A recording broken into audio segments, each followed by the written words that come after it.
হচ্ছে। তার মধ্যে একটি গুরুত্বপূর্ণ আমাদের এখানে আজকে যেটা পরিবেশনের মধ্যে এটি আমরা মোটামুটি শিরোনাম ঠিক করেছি যে বহির্বঙ্গে বাংলা সাহিত্য, আর একটু বড় করে বহির্বঙ্গে বাংলা সংস্কৃতি আমরা বলতে পারি ইচ্ছে করলে, ও অন্যান্য। কারণ শুধু সাহিত্য বিষয় ছাড়া অন্যান্য দু একটা বিষয় নিয়ে আমাদের এখানে আলোচনার কথা আছে। যেমন উদাহরণ হিসেবে হচ্ছে যেটা আমাদের মিটিংয়ে ঠিক হয়েছে যে যেহেতু এবছরে মহাশ্বেতা দেবীর জন্মশতবর্ষ হয়েছে, তার জন্মশতবর্ষের সূচনা, যেহেতু মহাশ্বেতা দেবীর উপরেও আমাদের একটি সংক্ষিপ্ত আলোচনার ব্যাপার আছে, সে বিষয়ে আমাদের জন্য কেউ বলবেন। তো সেটা নিয়ে আমি একটু ডিটেলসে বলার আগে আমাদের আজকে সভাপতি অধ্যাপক সর্বজন শ্রদ্ধেয় আমাদের ডক্টর পবিত্র সরকার, পবিত্রতা আমাদের সবাই আলাপ পরিচয় এবং সেই সম্বন্ধে প্রাথমিক গঠন দেওয়ার পরে তারপর আমাদের সঞ্চালনার কাজ শুরু করবো এবং অন্যান্য আমাদের যে সমস্ত বক্তারা আছেন তারা তাদের সুনির্দিষ্ট এবং মূল্যবান বক্তব্য রাখবেন এক এক করে। তার উপরেও হয়তো আমরা ছোটখাটো কিছু আলোচনা পরবর্তীকালে করবো। এখন ডক্টর সরকার আমাদের বলবেন। নমস্কার, শুভ সকাল। আমরা প্রথমে আমাদের পরস্পরকে একটু আলাপ পরিচয়ের মধ্যে দিয়ে চিনে নেব। আমি শুরু করছি আমাকে দিয়ে। আমার নাম পবিত্র সরকার। আমি দীর্ঘদিনের শিক্ষক, এছাড়া আর কিছু বলার নেই। এবার আমার বসে আছেন, আমার নিজেই বলুন। আমি নবকুমার বসু।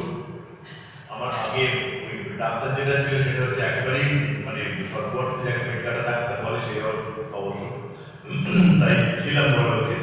তার কারণ আমি দু নৌকোয় পা দিয়ে চলবো না বলে আমি আমার সরকারি চিকিৎসক ভূমিকা ত্যাগ করেছি কয়েক বছর আগে।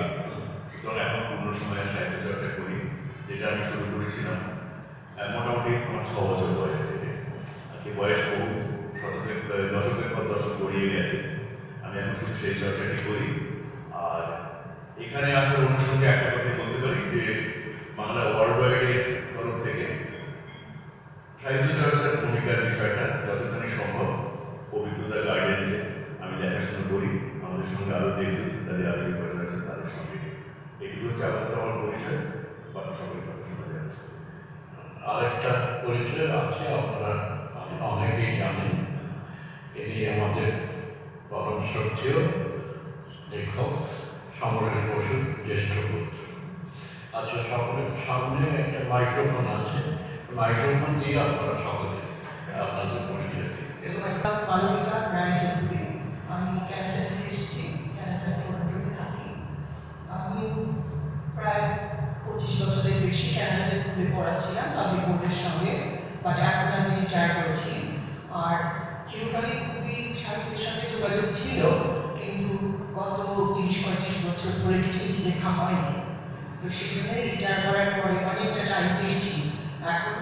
আর আমি দুটো ভাষাতেই লিখি। আমি যেহেতু মেইনলি ইংরেজি টিচার ছিলাম, তো সেখানে ইংরেজি লিখতে শুরু করেছিলাম, কিন্তু এখন আমি বাংলাতেও লিখি এবং বাংলা ওয়ার্ড ওয়াইডের ম্যাগাজিনের সঙ্গে আমার যোগাযোগ হওয়াতে আমি বাংলা লিখতে আরও উৎসাহ পাচ্ছি এবং আরও লিখছি। পরে আমাদের সবাই আরও ডিটেলসে বলবো কার কাজ কি, আমরা কে কী কাজটা করছি সাহিত্যের ব্যাপারে। এখন আমি ওনাকে দিয়ে দিচ্ছি। নমস্কার, আমি সংগীতা চক্রবর্তী। আমি শান্তিনিকেতন বিশ্বভারতী বাংলা বিভাগের প্রাক্তনী। বর্তমানে বেতনে রয়েছি, বাংলা ভাষা এবং সাহিত্যের শিক্ষিকা। আর আমি পড়ুয়া, আমি পড়ি। আর যেটুকু লেখার চেষ্টা করি, ইতিমধ্যে আমার 2টি কবিতার বই আছে আর বিভিন্ন প্রবন্ধ লেখালেখি করি। মূলত আমি পড়ি বাংলা ভাষা এবং বহির্বঙ্গে বাংলা চর্চা, সাহিত্য চর্চা এই বিষয়টি। এবং যেহেতু স্যার রয়েছেন, অবকুমার বাবু রয়েছেন, আমি অনুষ্ঠান সূচিতে পড়ে প্রথমে মনে হয়েছিল যে অন্তত এইটা আমি মিস করবো না কিছুতেই। তাই এবং আপনাদের সকলের থেকে আমি জানলে সমৃদ্ধ হব এই আকাঙ্ক্ষায় আজ আমি উপস্থিত হয়েছি। আমি রত্না দাস। আমি অ্যাকচুয়ালি মালবিকা রায়ের খুব বন্ধু, বহুদিনকার বন্ধু। আমরা we used to stay in Qatar. So সেই থেকে আমাকে ইনভাইট করেছে। সো আমি ভালোবাসি সাহিত্য, দ্যাটস অল। আমি পড়ি খুব, so that's why I come here. Thank you. আপনি স্বাগত। হ্যালো, আমি পম্পা জোয়ারদার। আমি মালা রাজ্যগুলির নেফিউ হই। আমিও সাহিত্য নিয়ে পড়াশোনা করেছি, তারপর ইনভাইটেড করেছে বলে এসেছি আজকে। হ্যালো, আমি কৃষ্ণা পাটরাশি। আমি থাকি মহারাষ্ট্র পুনেতে। তো একটু পড়াশোনা করি। আমি অবশ্যই রিটায়ার্ড ডিফেন্স অফিসার। তো আমি ওই মানবিকার সাথে এসেছি, মানবিকা বন্ধু। তো আই ফিল প্রাউড মানবিকা। তো সেই জন্য মানবিকার জন্য আমি এখানে এসেছি। Thank you. Hello, I'm Maria Gales. I'm a PhD researcher from Spain, and I met Malavika and photographed on her poems, wonderfully translated from Bengali. And I'm here. Hello, please. নমস্কার, আমি সুনন্দা নন্দী পুরকায়স্থ। আমি আসামের শিক্ষা শহর থেকে এসেছি। আমি একটা কলেজের অ্যাসোসিয়েট প্রফেসর ছিলাম, এখন রিটায়ার করেছি। সাহিত্য আমার প্রিয় সাবজেক্ট, যদিও আমার সাবজেক্ট ছিল এডুকেশন। আর এই অবসরকালীন সময়টা আমি নানা সামাজিক কাজ ও সাহিত্য চর্চার মধ্য দিয়েই কাটিয়ে দিচ্ছি। আমি কিছু বই পাঠ করেছি, গল্প সংকলন এবং উপন্যাস চাকরি, গল্প সংকলন পাচ্ছি। এবং রিসেন্টলি আমার হাজব্যান্ডের জীবন নিয়ে, আমার হাজব্যান্ড ডক্টর নন্দীপুর গাইস, তার জীবন নিয়ে একটা আত্মজীবনীমূলক গ্রন্থ পাঠ করেছি। ধন্যবাদ। আমি শরীফ আলিকুজ্জামান, আমি বাংলাদেশ থেকে এসেছি। আমি ইংরেজি সাহিত্যে অধ্যাপনা করতাম এবং আমি বর্তমানে অবসরে আছি। আপনার খুলনার সব থেকে প্রাচীন কলেজ, বাংলাদেশের একটা প্রাচীন কলেজ, ব্রজলাল সরকারি ব্রজলাল কলেজ, যার বয়স 123 বছর। আমি শেষ 5 বছর ওই কলেজের অধ্যক্ষ হিসেবে দায়িত্ব পালন করেছি। ইংরেজি এবং বাংলাতে আমার কিছু গ্রন্থ প্রকাশিত আছে। দিল্লি এবং ইংল্যান্ড থেকে ইংরেজি গ্রন্থগুলো প্রকাশিত হয়েছে, বাকিগুলো আমার দেশ থেকে। এইটুকুই। ধন্যবাদ। আমি জ্যোতিপ্রসাদ রায়, কোচবিহার পঞ্চানন বিশ্ববিদ্যালয়ের অধ্যাপক। আমি এখানে বক্তা হিসাবে আমন্ত্রণ জানানো হয়েছে, আমি এসেছি। আমি রাধা চক্রবর্তী, দিল্লি থেকে এসেছি। আমি বাংলা থেকে ইংরেজিতে অনুবাদ করি। আমি ইংলিশের প্রফেসর ছিলাম, কম্পারেটিভ রিডিং এন্ড ট্রান্সলেশন স্টাডিজের প্রফেসর ছিলাম দিল্লি ইউনিভার্সিটি গার্ডেন কলেজে, এবং তারপরে আমেরিকান ইউনিভার্সিটি দিল্লিতে। এখন আমি অবসরপ্রাপ্ত এবং আমি আমার ক্রিটিকের বই আছে, আমার কবিতা আছে, নিজের কবিতা সংকলন ইংরেজিতে আছে, এবং প্রচুর বাংলা থেকে অনুবাদ করেছি, যেমন রবীন্দ্রনাথ এবং মহাশ্বেতা দেবীর লেখাও আছে, বাংলাদেশের লেখাও আছে। তো আমার অনুবাদে অনেক বই আছে। বিকজ চলে অনেকেই ভুল করে বিকাশ করে থাকে। দুর্ভাগ্যক্রমে আমার পড়াশোনার জন্য সার্টিফিকেট আছে, সবগুলোতেই এস লিখে তারপর কেটে দিয়ে শুরু করা হয়েছে। এবং সাহিত্যের ক্ষেত্রে বুঝতে পারেন, সৌভাগ্য কিংবা দুর্ভাগ্য যাই হোক, আমি আর আমার পাশে বসে থাকা আশিস, আমরা প্রশাসনের জনসংযোগ বিভাগে কাজ করতে গিয়ে দুর্ঘটনাক্রমে প্রশাসনিক সাহিত্যের ছাত্র হয়ে গেছি।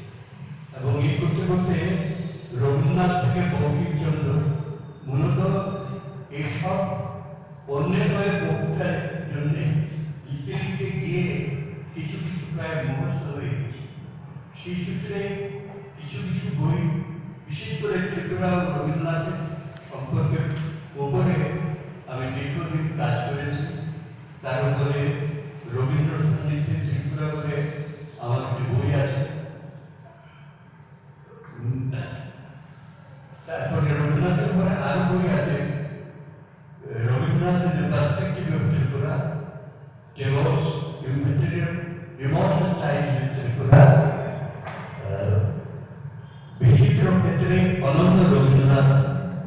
এরকম বই আছে। চাকমারা প্রতিবেশী দেশে চাকমারা তার প্রায় 10 বছর উদ্ভাসন জীবন কাটিয়েছে আমাদের ত্রিপুরাতে। তো আমি প্রশাসনের প্রয়োজনেই এই তাদের আন্দোলনের অনুসন্ধান করতে গিয়ে জেনেসিস অফ চাকমা মুভমেন্ট তার উপরে একটু পড়াশোনা করেছিলাম। একটা বই তাতেও বেরিয়েছে, ইদানিং এবারও বই মেলাতে বেরিয়েছে, চিনলে না আমার বোধহয় পর্যায়ে এসেই এই শেষ বইটা লিখলাম।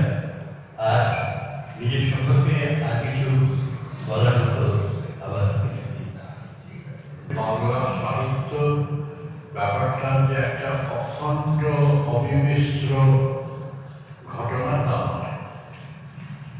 বাংলা সাহিত্য শুরু হয়েছিল হয়তো এই বাংলা ভাষী অঞ্চল, যেটা বাংলা ভাষার ভূমি যখন অখণ্ড বাংলাদেশ ছিল, তাও হয়তো বলা যাবে না, কারণ কখনো কখনো আরাকান বাংলাদেশের প্রায় বাইরে। কিন্তু মোটামুটিভাবে বাংলা ভাষার ক্ষেত্রে বাংলা ভাষার সাহিত্য শুরু হয়েছে, নানা অঞ্চলে শুরু হয়েছে।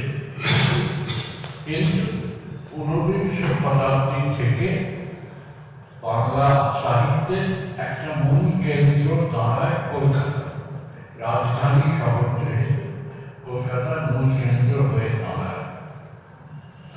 এবং কলকাতার সাহিত্য সাধারণভাবে অন্যান্য অঞ্চলের সাহিত্যের ওপর আধিপত্য করতে থাকে, সেই সঙ্গে সঙ্গে অনেক সময় অন্যান্য অঞ্চলের সাহিত্যকে আড়াল করতে থাকে।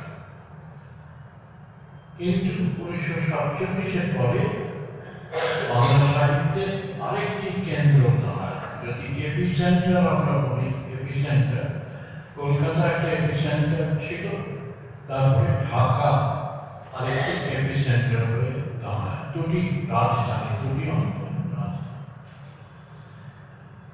পূর্ব পাকিস্তান যখন ছিল তখন ঢাকা একটা আমি বৈশিষ্ট্য লক্ষ্য করেছি, যেহেতু আমি ওই সময়কার পূর্ব পাকিস্তানের সাহিত্য পড়বার চেষ্টা করেছি, যে দেখেছি প্রকাশনাটা অনেক জায়গা থেকে হচ্ছে, শুধু ঢাকায় নির্দিষ্ট নেই। চট্টগ্রাম থেকে বই বেরোচ্ছে, খুলনা থেকে বই বেরোচ্ছে, রাজশাহী থেকে বই বেরোচ্ছে, তবুও ঢাকার রাজধানী প্রাধান্য ছিল।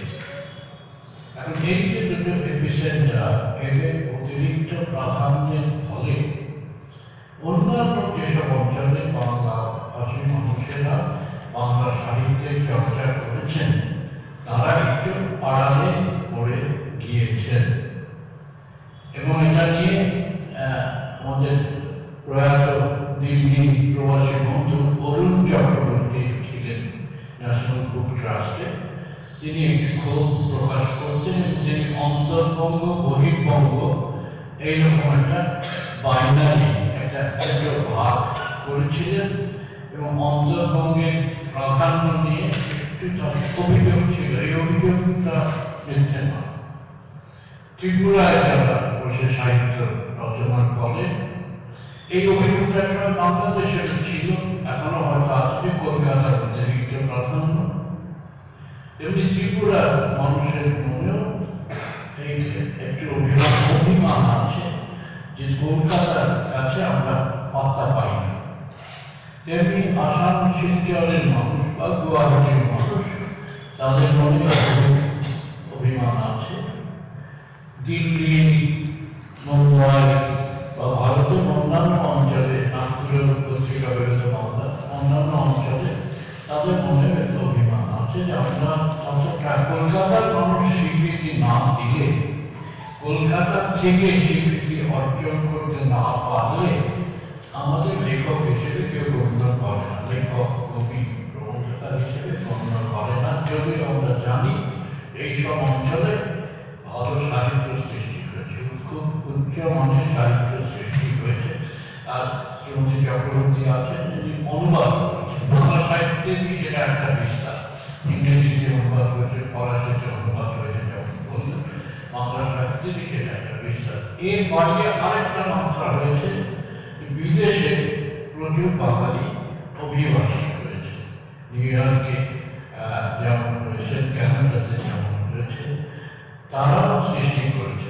বাংলাদেশের খবর আমি রাখি, 21শে বইমেলা 1 ফেব্রুয়ারিতে যখন শুরু হয়, তখন ঝাঁকে ঝাঁকে প্রবাসী বাংলাদেশি লেখক লেখিকা তারা বই প্রকাশ করেন এবং এই বইমেলাতে চলে আসেন, যাদের প্রকাশিত বইগুলো মানে এই খবরটা চলছে। আমি অন্যান্য অস্ট্রেলিয়া যেমন প্রচুর বাঙালি আছেন, জাপানে আছেন, আমি সব খবর রাখি না, কিন্তু এইরকম একটা কিছু কেন্দ্রিকতা এবং প্রান্তিকতা, সেন্টার এবং মার্জিন, এইরকম একটা অনুভব তৈরি হয়েছে। আমরা আজকে একটা সভা করে এই ব্যাপারটা যে প্রতিবিধান করতে পারবো না নয়, কিন্তু আমরা এই সভাটা করছি শুনতে চাই বলে। কলকাতাতে হচ্ছে সবাই শুনতে চাই, আমরা জানতে চাই যে তাদের লেখকদের কথা, তাদের কবিদের কথা, তাদের অন্যান্য রচনাকারদের কথা জানতে চাই। অঞ্চলের সাহিত্যগুলো যে সৃষ্টি হচ্ছে তাদের সম্বন্ধে আমরা একটু জানতে চাই, আপনাদের মুখ থেকে আমরা শুনতে চাই। এই জন্যে এই সভাটার আয়োজন। এটা কোনো স্থায়ী প্রভাব ফেলবে কিনা জানি না, হয়তো স্থায়ীভাবে একটা কিছু একটা মানে রেকর্ড করা হচ্ছে, কোনো জায়গায় হয়তো প্রকাশিত হবে, কিন্তু আমরা এই আন্তরিক ইচ্ছেটা থেকেই আমরা এই সভাটার আয়োজন করেছি যে আমরা সব খবর পাই না, সব খবর আসা সম্ভব না, কিন্তু আপনারা যারা ওই নানা প্রান্তে বসে লেখক লিখছেন, পড়ছেন, স্থানীয় লেখকদের লেখা আপনাদের কাছ থেকে শুনতে চাই বলে এই সভা।